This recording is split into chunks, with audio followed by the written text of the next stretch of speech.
All right, welcome back to another episode of the Podium Pusher podcast. As always, my name is Justin, here with Brandon, ready to talk about the Chinese Grand Prix. It has been half a decade in waiting, but we are so back in China, ready to have an incredible race this weekend. Brandon, how you feeling? Feeling great. I'm really excited for China. I mean, I've never seen a race happen there live, so I'm really excited to see how it goes and this new generation of cars never driven on that track. So it's exciting too. And there's been kind of a lot of rumors and news in the F1 world since the Japanese Grand Prix. So I'm excited to talk about those and see how things pan out. It's an exciting time. It is a very exciting time to be a Formula One fan. We will get to all those rumors and news circulating around in a second. Still won't see a Chinese Grand Prix live. 2 a.m. start time will not have me seeing it live, but will have me watching it the next morning. So we'll at least get to be here for it. I did get to see the 2019 Chinese Grand Prix, was a fan for that one, and it's a good race. But as you said, we haven't seen the new cars on this track, so we'll have to see how the Shanghai International Circuit holds up to the new era of Formula One. I think it's a good track, so I'm expecting some good racing this weekend. The long back straight suits itself well to DRS overtakes, and so getting to see some overtakes into that very, very tight hairpin at the end of that straight, I think it's going to be great racing, but just excited for us to be back in China. Yeah, absolutely. I think again, we've talked about this in the past, but it's a home race for one of the drivers, for Zhou Guanyu. And, I know that the Chinese fans are really passionate about Formula One and they're passionate about Zhou. So I'm excited to see the environment and the atmosphere that Shanghai International Circuit brings. And I know it's going to be just a fun weekend to watch and be a part of. So yeah, they went crazy for him back in 2019 when he was an F2 driver, part of the Renault Driver Academy, which doesn't even exist anymore. So I imagine that they will do something absolutely crazy for him now that he is actually a driver on the grid.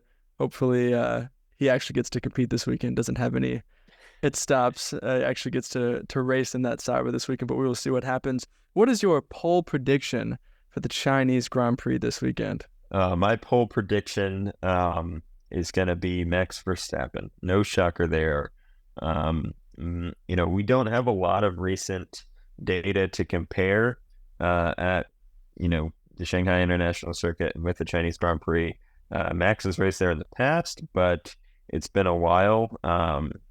So, just based on past performance recently, I think Max is going to do great. The Red Bull car is the fastest on the grid. So, I know I don't have any specific time pole position prediction because it's been so long, but I think Max is going to walk away with pole. No problem. Yeah, I agree. I have Max Verstappen down for pole position as well. Yeah, obviously we haven't been to China in many a year, so hard to see any trends on who has been on a hot streak in China because half the grid has never even raced here. But based on how things are going this year and Red Bull's dominance over the past 2 seasons, there's no reason to think that Max Verstappen will not get pole position. Obviously, we've got a sprint weekend this weekend, so it means there'll be two qualifyings that happen. Obviously, we're not going to make a separate pole prediction here, but if you had to say, will Max Verstappen get both poles or not, right now at the top of your head, what do you think? Off the top of my head, I would say Max Verstappen will not get both poles. Ferrari has been relatively close in qualifying so far. We saw last year in some of the sprint races where Max didn't get both poles. So I think Max obviously knows the importance of the race, and that's what he's going to focus on. Obviously, he wants to do well in every session and compete in every single session, but I think Max does not value the sprint as high as he does the Grand Prix. Just probably like any other driver. But I'm going to go with the unpopular decision to say Max won't get both poles. I would say he probably will get both poles just to be a little different, but I do agree that the closest challenger will most likely be Ferrari. Then obviously they had some upgrades in Suzuka that they said would provide more of an improved performance outside of Japan.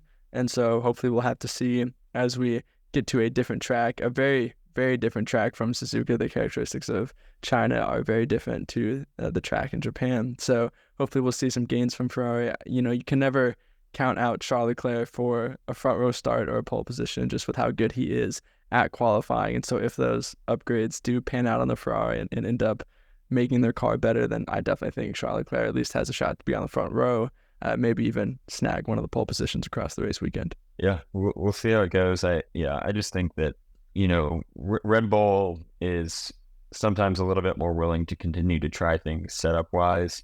And that's why it's so interesting that China is a sprint weekend, because we haven't been there in so long.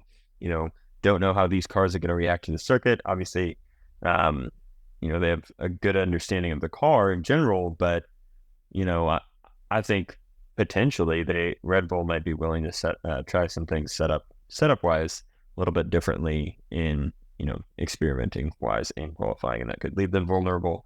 Again, we'll see what happens, but just kind of me playing devil's advocate, and you know, I think there's a shot that Max doesn't get pole in the sprint, so we'll see. It will at least be interesting. A lot of times last year, the sprint races ended up being more exciting than the main Grand Prix, so we'll see if that trend continues for the first one in 2024. Who do you have finishing in third place in the Chinese Grand Prix? Third place in the Chinese Grand Prix, I have Carlos Sainz. I think Carlos has something to prove still, you know, coming off a couple of good weekends. I just expect Carlos to continue to perform well, and, you know, there's a lot of rumors going on right now about where he's going to end up next year. So I think that is really motivating him, and I expect him to continue to be motivated by that and perform really, really well this weekend. Yeah, I think Carlos Sainz is a great shout for third place. He's had an incredible start to the season, and there's really no sign of slowing down on his end. I've put Sergio Perez in third place, which may seem like I'm undervaluing him again, but just like in my mind, based on what I've seen from Sergio Perez over the last 2 years, like I can't fully hop on the Sergio Perez hype train. Granted, he got another P2 last weekend, and last weekend was maybe his best weekend of the season. And so I'm expecting him to continue the momentum in some form and get back on the podium, not to have a disaster of a race weekend this weekend, but can't fully get behind the Sergio Perez P2, Red Bull getting another 1-2. I can't get behind that idea, so had to put Sergio Perez in P3. Yeah, that's interesting, because I will say that I think that Sergio he's at least convinced me for the time being. So I am all aboard the hype train for Sergio Perez, which is why I put him P2 in my predictions. I think Sergio is going to continue to have another good weekend, and every time that I have predicted him to do poorly so far this season, he has exceeded my expectations in some form or fashion. So I don't know if that says more about my expectations for him, or it says more about Sergio's ability to drive. But I think Sergio is going to have a good weekend, and I'm predicting another P2 finish on the podium for Sergio. When we first went to the United States Grand Prix, we had been on the track grounds for like 10 minutes, and you purchased a Sergio Perez hat from the first Red Bull booth you could find. So I don't think you needed that much prediction or convincing to get on the Sergio Perez hype train. But I'm glad you're on it. We're both getting there. You know, I'm predicting him to be on the podium, so we're getting there. We started out the season, wouldn't even put him on the podium for our predictions. So we're slowly getting there. He's convincing us. He's bringing us back to Team Sergio Perez. My second place, I've got Charles Leclerc. We've been talking about the great start to the season that Carlos Sainz has had, and he has had an incredible year. But I feel like every time I hear people talk about it, it's almost at Charles Leclerc's expense. It's like Carlos Sainz is having a great season, therefore Charles Leclerc is having a terrible year. That's not true at all. Charles Leclerc has stood on the podium. He's gotten P4s. You know, he's had a good start to the year. He finished second in that Ferrari 1-2 in Australia. Like, Charles Leclerc has had a good start to the season. Nothing to be, laughed at or anything like that. I think he's still one of the best drivers on the grid.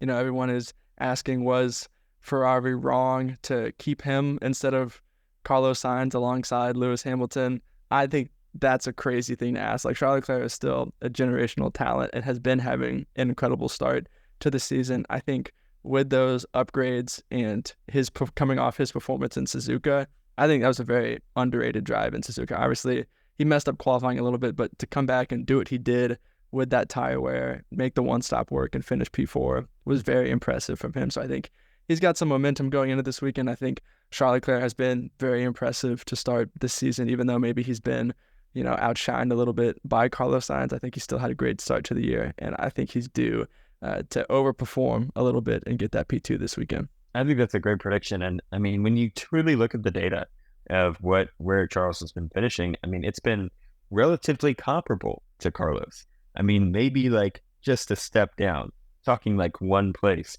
down, So yeah, I think Charles has had a great start to the year, and it's has been kind of talked about as like, Carlos is completely, beating Charles, and like, they should have kept Carlos, and now Carlos won a race, and now he's leaving for another team because Lewis is replacing him. I mean, all these things, but I think that Charles has just shown over the last 4 years with Ferrari, he's been incredibly consistent, and just there's never been a time where it's been like, oh yeah, Charles is in a real slump, or like he's had a run of terrible weekends. There's an entire half a season where he's just been terrible. That I can't remember a specific time when that has happened, and I think he's going to continue performing well this season, which, again, I wouldn't be surprised if he was the one to nab maybe the sprint pole away from Max, like we were talking about earlier. But yeah, we'll see what happens. Charles is a great driver. Yeah. Speaking of Max Verstappen, who do you have finishing P1 in the Chinese Grand Prix? I have Max Verstappen finishing P1. We've said it time and time again. Max is on a tear. He's the best driver on the grid right now at this very moment. He's the best driver on the grid. And just fully expect Max to take the win in China, which I believe it would be his first win in China. Is that right? That is correct, yes. So that'll be cool. It's going to be great. Yeah, I have gone for Max Verstappen as well. I just can't see it being anyone else. I guess I could see it being someone else, but just based on trends, like I just can't in good conscience predict someone other than Max Verstappen. Like it's just what makes sense, and that's okay. If something else happens, it just means there's more drama. If you set the bar really low, then the threshold for excitement is super low too. So we'll see what happens, but I agree. I think Max Verstappen will most likely end up in first place at the Chinese Grand Prix this weekend. Yeah, I think it's going to be a good race. Still, I agree with what you said about there being good opportunities for overtaking on the Shanghai International Circuit. I think we'll see a lot of good racing, but maybe not at the front. Yeah, hopefully the midfield can provide us a lot of action as well this weekend. Over this past week, we didn't have a Grand Prix to talk about, but there was quite a bit of silly season news that was happening. Fernando Alonso renewed his contract for Aston Martin, which was another piece falling into place. There were rumors that he could go to Mercedes or Red Bull. He decided to stay with Aston Martin for at least the next 2 seasons, which is kind of what we expected him to do, just to test the waters in that new regulation and see what happened. And so now we've got to ask, what do you think is the next silly season piece that's going to fall into place? Yeah, I think the next piece that falls into place is going to be Carlos. They've come out and said that Carlos is quote unquote close to announcing a deal. I think the biggest rumor that I've seen right now is with Mercedes, which is kind of an interesting move. Obviously, Carlos is one of the top performers on the grid right now, and probably him and Fernando were the two in my mind that were obviously the hottest commodities in silly season that were known factors to be available. Obviously, there were some rumors about Max Verstappen leaving Red Bull when all the controversy was surrounding the Red Bull team and all that stuff. I don't think that's happening anytime soon. But yeah, so I think Carlos will be the next piece to fall.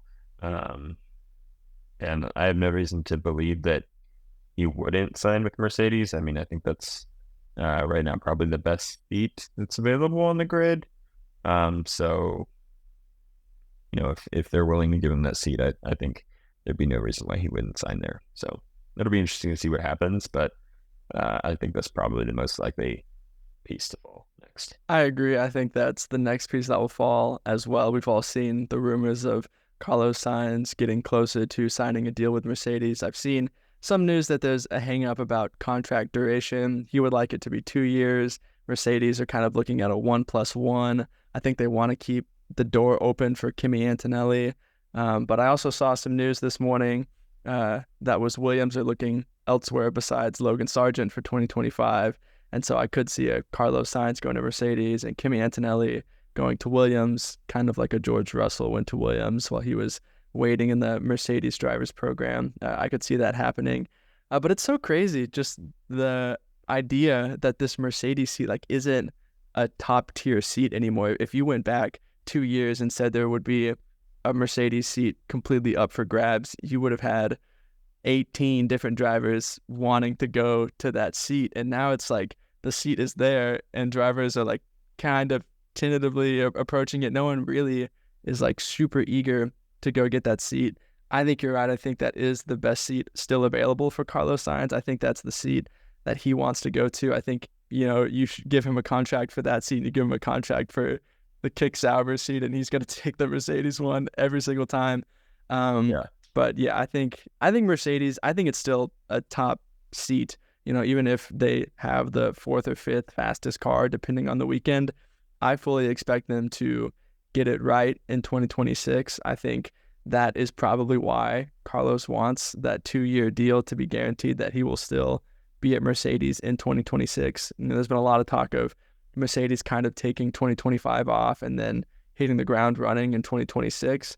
I think that could be very great for the team, just because they still seem stumped by these regulations. For them to say they've fixed the fundamental problem of their car and then show up to some tracks and be like, we have no idea why our car is so bad in the high-speed corners. It's okay, so you clearly don't understand your car still. So I think Mercedes focusing on 2026 is probably what's best because, let's be honest, they're not winning a Constructors' Championship in 2025 unless something crazy happens. So I think focusing on 2026 is good. I think Carlos Sainz wants to lock himself into the team knowing that that's their strategy. And then being in that car for 2025, he'll still fight for points. He'll still fight for podiums and have the long shot of a win, but at least still a possibility of a win in that seat. And so I think that's the seat he wants. I think the team are coming around to signing him. So I would not be surprised if we saw that news come out soon. Yeah, I agree. And I think, one thing that like Mercedes has always been so strong in is the engine. And with, such a massive part of the 2026 regulations being surrounding the engine, I think that Mercedes definitely has a good shot of being, getting those regulations right and hitting the ground running and being successful in 2026. So I think that's a smart move on Carlos's part. If he does sign there, that'll be really, really weird to see Carlos Sainz in kind of the Mercedes gear because he's always been somebody that's kind of been on the other side of things. He started in, the Red Bull Driving Academy, raced at Toro Rosso, then he went to McLaren, which I guess is a Mercedes engine partner. But, it's not a Mercedes team, it's McLaren, their own team in their own right and stuff. But, and then, now he's with Ferrari. So he's been kind of everywhere but Mercedes so far. So it'll be weird to see him in the Mercedes gear if he signs there. So it'll be interesting to see. And it also makes sense to me that Williams is looking other places than Logan Sargent for 2025. It's not at all surprising. And it would not shock me at all if Kimi Antonelli ended up in that seat next year. I know that Toto came out and said that he was confident he could find a seat at Williams for Kimi Antonelli if Kimi was not the one that got the seat Mercedes next year. So it'll be interesting. There's a lot of moving pieces going on here, but excited stuff. Yeah, you want to talk about a weird Carlos Sainz era? Let's talk about when he went to Renault and still had Red Bull stuff on his helmet. I totally forget he drove for Renault, but it I did happened too, and honestly. it was weird. That means the other massive seat still open for 2025 is that Red Bull seat alongside Max Verstappen. I think we went into the year kind of expecting Sergio Perez to no longer be in that seat, but it's come out recently that it's looking like now he's Red Bull's first choice. What do you think about that? Do you think Red Bull should keep Sergio Perez for 2025 based on how he started this year? Based on Sergio's recent performance, I think that keeping him would be the safe thing for Red Bull to do. Sergio is not somebody, if he can keep performing like he is right now, then, it's a great option. He's not somebody that's ever going to challenge Max Verstappen for a Drivers' World Championship. But right now, this year and last year, it looks like he is someone that is going to be providing the support that Max needs and picking up the pieces when Max isn't there. So yeah, I think it's a safe option. It's a good option if Sergio can continue performing. And right now, in this moment, it makes sense, I think, for Red Bull to sign him probably on another 1-year contract. I don't see Sergio getting anything longer than that because Red Bull does have a lot of young drivers in the wings waiting for opportunities. And Sergio is not the youngest driver. So he might be looking to retire in the next couple of years. So I'm not too sure, but I think it makes sense right now for Sergio to get re-signed. I think it does make sense as well. I think it makes sense that Sergio Perez is the front runner. Obviously, he is the one who has that seat right now. So you would think that, he has to lose it before someone else can get it. And so I think he's doing a good job of doing everything he needs to keep that seat. I kind of feel like people are overlooking Yuki Tsunoda for that seat. He's had an incredible start to the season as well. I think if he continues outperforming Daniel Ricciardo in the way that he has been, I feel like he deserves a fair shot at that seat as well. I just feel like it's kind of been Sergio, Daniel, and Liam Lawson, and throw Carlos Sainz in there now that he became available. But I feel like Yuki Tsunoda has very much so been overshadowed in this. If you remember last time Sergio Perez re-signed his contract, he signed it very early in the season after he won at Monaco in 2022.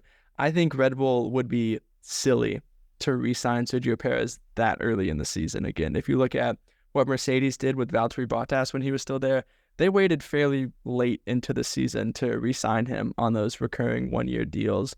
And so I think Red Bull should follow that same strategy, at least wait to see what happens with Carlos Sainz and Mercedes. I feel like if Carlos Sainz is available still, if Mercedes announced Kimi Antonelli and Carlos Sainz is still on the market, that's an option to explore. I feel like continue to see how Sergio does across the course of a season. 3 years in a row, we've seen him start off hot and then finish off not so great. So see how he performs for a longer duration of the season. I feel like if they go down that path of re-signing him early again, then I feel like they're unnecessarily closing doors on themselves and not leaving opportunities open. Yeah, absolutely. And I think, even waiting till summer break, if they were to sign him over the summer break, at least they have an entire front half of the season to compare and see how he's doing. And, we have kind of some different tracks at the beginning of the season this year. So maybe that will give a good look as to tracks that maybe were in the latter half of the season are now in the front half of the season. How was Sergio performing at those as opposed to what he did at those in years where they towards the end of the season? I don't know, things to compare.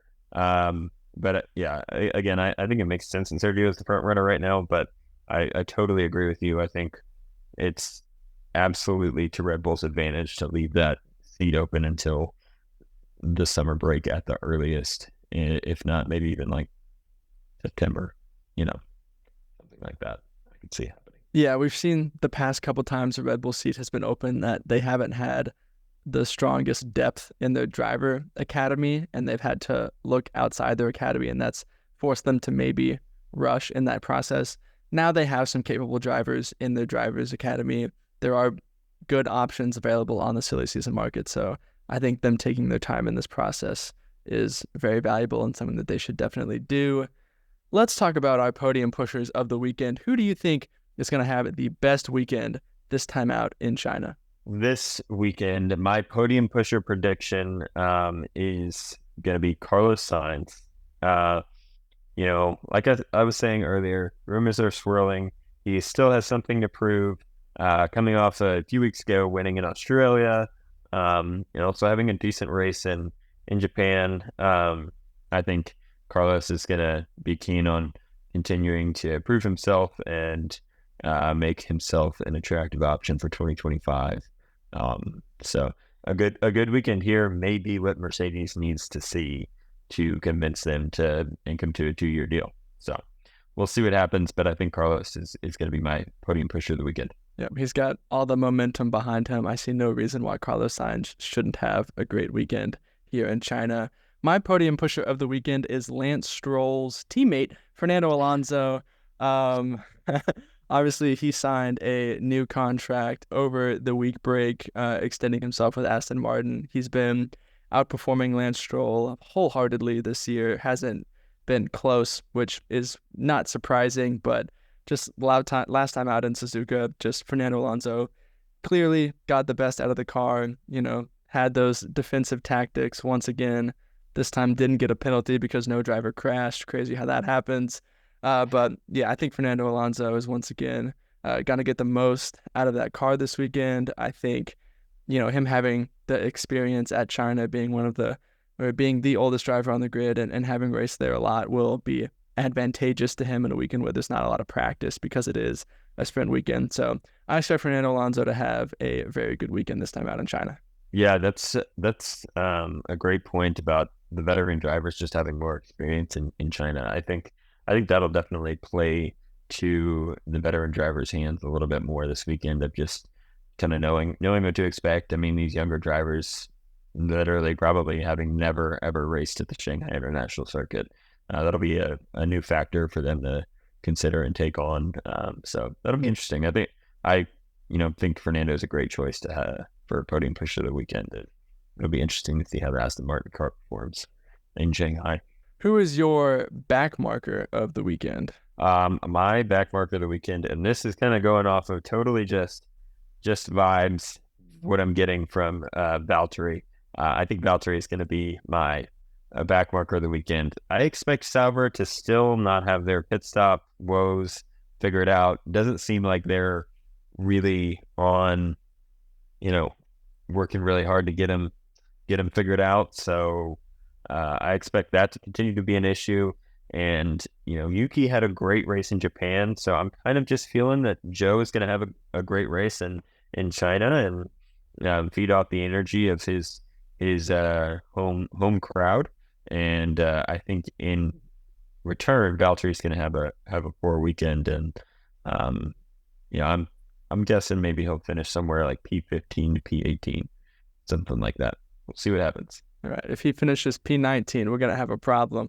I'm just kidding. We'll definitely give him back marker of the weekend if he does that. Yeah, maybe this means he'll be the one to get all the 40-second stops. It'll be like, it's Joe's home race. We got to give him the good ones. And then Valtteri Bottas will show up and they'll only have 3 wheel guns out there and he'll be in the pits for a day and a half again. My back marker of the weekend is Kevin Magnussen. Haas have had a better start to the year than many of us expected. I think it has to stop at some point. We've seen other teams begin to bring upgrades, especially in the lower end of the midfield. Alpine have started to bring some as well. And we haven't really heard any major talks of a Haas upgrade. And that's something that we've seen in the past of them bringing a car that is better than a lot of people expected to the beginning of the season. And then as upgrades start to roll out, Haas falls a little bit behind. If that is to start happening this weekend, I think the Haas driver that would suffer the most immediately is Kevin Magnussen. He scored this year already, but I don't really expect him to be a factor for points this weekend. I think we'll see him towards the bottom end of the grid, probably outqualified by Nico Hülkenberg in both occasions. So Kevin Magnussen is my prediction for back marker of the weekend. Yeah, I think that's a great prediction. And I think, Haas, doesn't have some of the funding that a lot of the other teams have. So I think it's harder for them to bring upgrades to races that are really far away from their home base. So races in Asia have never really been a place for Haas have brought big upgrades. So I think we'll see more upgrades closer to Haas's home. So yeah, I think that's a great prediction. Speaking of predictions, we've been making some predictions for every race this year. I'm still behind by 2 prediction points to you, so I got to have a good weekend here in China. My first prediction, I think, is very safe. I think Sauber will have another pit stop over 5 seconds in duration. You may be saying, Justin, that's way too easy. Last week, they had one that was only 4 seconds, okay? So they've proven that they can do Pretty it. good. Granted, I think the bar is set pretty low on this prediction. I think saying that they're going to have a pit stop over 5 seconds, yeah, you can probably go ahead and give me that point right now. It has to happen. I also am going to predict that there will be different sprint and race polls. This is more of a prediction of like I want it to happen. I said earlier, I don't really think it's going to happen. I think, all signs point to Max Verstappen, but I'm hoping the Ferrari upgrades come in clutch. I hope Charles Leclerc can have a special lap. He gets 2 chances to have a special qualifying lap. And so I'm going to say, I think there's a chance Charles Leclerc does it. And I'm just going to put all my chips on the table and say there will be a different sprint and race pole winner. Yeah, it's a little bit risky of a prediction, the second one, but the first one is really safe. So we'll see how it goes. For that first one, are we saying pit stop in both the sprint and the race? So I guess there wouldn't be a pit stop in the sprint, unless if there is, it will definitely be over 5 seconds. Yeah. So we'll see what happens. I'm leaving it open. Just any pit stop over the duration of the weekend. We'll see what happens. Okay, cool. Makes sense. My predictions, I am going to say that Red Bull, this is a little bit risky, but Red Bull only collects out of the 2 podiums with the sprint and the Grand Prix, they only collect 3 out of a possible 4. So yeah, we'll see what happens, but sprint Saturdays are pretty crazy. So my first prediction is that Red Bull has 3 drivers on the podium, 3 out of a possible 4, I guess. And then my second prediction is that McLaren secures at least 1 podium this weekend. So last year we saw Oscar Piastri win a sprint race. And I expect McLaren to maybe perform well and maybe on the sprint day pick up some pieces of other teams not doing so well. So we'll see what happens. But those are my predictions. They're both kind of tied to the podiums, but we'll see what happens. Those are some risky predictions. I think I've got a chance to gain some ground here. I think McLaren are the clear 3rd fastest team, so they will be fighting on the fringe of getting a last podium place. I think them having a sprint weekend thrown in here gives them a good chance to pick up a P3 in one of those races. And we've seen Sergio Perez throw it all away on a sprint weekend before, ever since they introduced these things in 2021. So I think that is completely possible as well. I feel like if one of them comes true, the other one will come true as well. If Sergio Perez misses out on a podium on Saturday, maybe we see Lando Norris be the one to pick it up, and you could be leaving there happy on a Saturday afternoon knowing you've locked in both of your predictions. So I think those are some great predictions. That is all we've got for the Chinese Grand Prix. Brandon, what are your parting podium thoughts for these lovely people? Parting podium thoughts. Man, I am just so excited for the Chinese Grand Prix. I think it's going to be a good weekend, and I'm really excited to see racing at the Shanghai International Circuit. It's going to be great, and I think it'll be a fun weekend to watch. So I'm just really excited. Those are my parting podium thoughts. I think those were great parting podium thoughts. My parting podium thoughts is we've got to figure out where we're going to stay for Austin sometime. We got our tickets late to the game, and Airbnb has just been letting us down so far. So we gotta pull something out of the bag. We gotta find something. We're out here struggling. It's making me sad looking at the prices on those things. So, who knows? Maybe Red Bull will invite us and we'll get to stay in their motorhome all weekend.